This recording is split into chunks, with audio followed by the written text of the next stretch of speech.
So dito nga ay habang nagsosolo classic ako. At hindi ko expected na may makakalaban akong top global Mia user.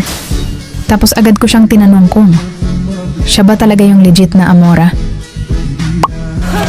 Fake lang po. Tapos dito nga'y agad niya akong inatake sa tore at di ko alam na nandoon siya sa bush. Top global yarn?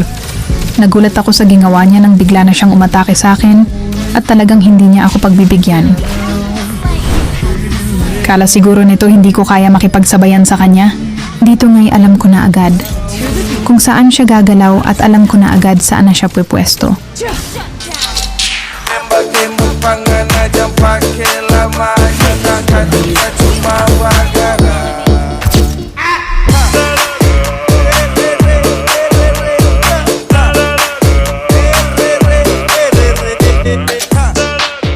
Abanger's yarn.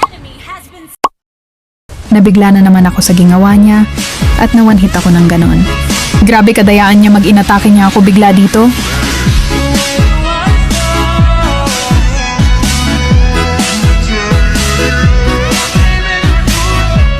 Okay, sige ako naman humanda ka na Amora dahil hindi ko na to palalampasin yung ginagawa mo.